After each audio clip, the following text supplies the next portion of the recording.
கிறிஸ்தேசுவை நாமத்தினாலே மீண்டுமாக உங்களை வாழ்த்துகிறேன். இந்த ஆண்டவர் எப்படிப்பட்ட ஆண்டவர்? பைபிள் சொல்லுது பாருங்க, ஆண்டவர் சொல்லுகிற ஒரு வார்த்தை, நான் உங்களை தேற்றுவேன் என்று ஆண்டவர் சொல்லுகிறார். I will comfort you. நான் உங்களை தேற்ற போறேன். உண்மையான ஆறுதலை தருவது நம் ஆண்டவர் தான். சீடர்கள் கலங்கின சூழ்நிலையில இருக்கும்போது ஆண்டவர் சொன்ன வார்த்தை, உங்களுக்கு இருதயம் கலங்காது இருப்பதா. யோவான் 14:1 ஆண்டவர் சொல்ற, நீங்க தைரியமா இருங்க, நான் இருக்கிறேன். நான் எந்த சூழ்நிலையில உங்களை பலப்படுத்துறேன். தனிமையில உணர்ந்த சீடர்களை தேடி ஆண்டவர் வருகிறார். கைவிடப்பட்ட நிலையில இருந்த அநேக ஜனங்களை ஆண்டவர் வந்து சந்தித்து பலப்படுத்துகிறார். என் வாழ்க்கையை இருண்டு விட்டதே என்று சொல்லி கதறிக்கொண்டிருந்த பர்திமேயு குருடனை ஆண்டவர் சந்தித்து தேற்றுகிறார். பாருங்க, நம்ம ஆண்டவர் எப்படிப்பட்ட ஆண்டவர்? நான் உங்களை தேற்றுகிற ஆண்டவர் என்று ஆண்டவர் சொல்லுகிறார். அவர் மட்டும் நமக்கு நம்பிக்கை தர முடியும். அவர் மட்டும்தான் நமக்கு ஆறுதல் செய்ய முடியும். அவர் மட்டும்தான் நம்மை பலப்படுத்த முடியும். அவர் மட்டும்தான் நம்மை நினைவு கூற முடியும். அந்த ஆண்டவர் தான் சொல்லுகிறார், நான் உங்களை தேற்றுவேன்.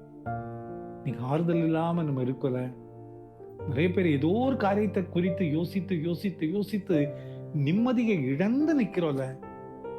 ஏதோ ஒரு பலவீனம் நினைத்து நினைத்து சமாதானத்தை இழந்து காணப்படுறோம்ல. ஒரு இந்த காலை நேரத்தில் படுக்கையிலிருந்து எழுந்த நாம் ஏதோ ஒரு காரியத்தை நம் உள்ளத்திலே நினைத்து நினைத்து நிம்மதியே இல்லாம இந்த நாளை ஆரம்பித்திருக்கோம்ல. இந்த காலை நேரத்தில் ஆண்டவர் சொல்லுகிறார், நான் உங்களை தேற்றுவேன். நான் உங்களோடு கூட இருப்பேன். தாண்டி வரக்கூடிய பலத்தை தருவேன். இது முடிவு அல்ல. ஒரு புதிய பாதையில் உங்களை நடத்துவேன். உங்களை தேற்றுவேன். உங்களுக்கு ஆறுதல் செய்வேன். உங்களை நினைவு கூறுவேன். உங்களை சுமந்து கொள்வேன். உங்களை கரத்திற்குள் மூடி மறைத்து ஒரு ஆசீர்வாதமான பாதையை உங்களுக்கு தருவேன் என்று ஆண்டவர் சொல்லுங்க. இன்னைக்கு நாம் சந்திக்கிறது முடிவல்ல. நாம் சந்தித்தது முடிவல்ல. நம்மை தேற்றுகிற ஆண்டவர் நமக்கு ஒரு எதிர்காலத்தை வைத்திருக்கிறார். கவலைப்பட ஆதருங்கள். நம்மை தேற்ற ஒரு ஆண்டவர் நம்மோடு கூட இருக்கிறார். அன்பின் ஆண்டவரே, நீர் எங்களுக்கு தந்த இந்த நம்பிக்கையுள்ள வார்த்தைகளுக்காக உம்மை துதிக்கிற ஆண்டவரே, நான் உங்களை தேற்றுவேன் என்று சொன்னீரே, எத்தனை நம்பிக்கையான வார்த்தை. இந்த செய்தி கேட்டுக்கொண்டிருக்கிற ஒவ்வொருடைய வாழ்க்கையிலையும் ஆறுதல் இல்லாமல் இருக்கிற மக்களுடைய வாழ்க்கையிலையும் நீர் சமாதானத்தையும் தேறுதலையும் தரவீர் நம்புகிறோம். பிறந்த நாளையும் திருமண நாளையும் நினைவு கூறுகிற பிள்ளைகளை நீங்க ஆசீர்வதிங்கப்பா. உங்களுடைய பிரசன்னம் கூட இருக்கட்டும்.